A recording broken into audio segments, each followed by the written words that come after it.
In animation, we are all at the mercy of the schedule. Especially if you're working on an animated series like myself, you will know the familiar song and dance of not having enough time for project R&D, ramp up, doing a lot of overtime, and so on.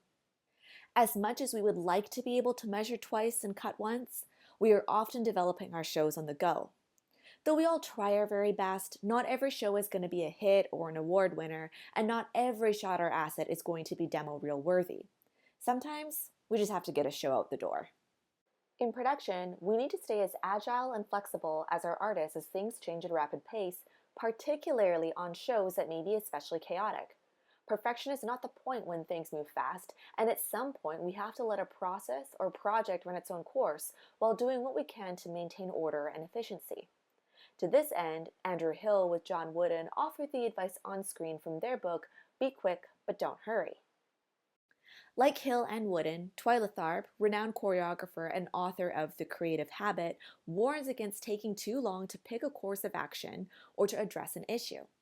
We may want the time to pause and reflect deeply. People may go on vacation or take sick days, but as we say in animation, the train keeps moving with or without us.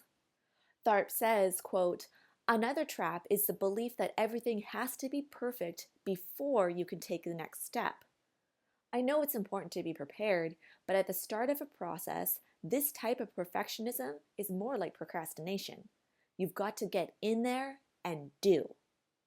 Tharp continues this train of thought saying, quote, "A good manager in business knows that there's never a moment in the business cycle when a company's objectives and resources are in perfect harmony. You always have more phone calls to return or paperwork to handle than time to get it all done. Good managers know this instinctively, so they never plan on an ideal harmony they can't achieve. It's better to go than to wait until you are perfectly ready." I personally believe that, just like our crew and clients, a show has its own life. It's its own beast, and the rest of us help shape it and see it through, but a show is its own entity, aside from all of us, kind of. No one show will be perfect, and some shows you will remember as being more or less enjoyable to work on. I'll say again that perfection is not the point, and leave you with this quote from David Whyte, who says in his book, The Three Marriages, quote, "Being enlightened does not mean we assume supernatural powers or find a perfection that exalts us above the daily losses other human beings are subject to. Enlightenment means we have accepted thoroughly our transience, our vulnerability, and our imperfections, and live just as robustly with them as without them."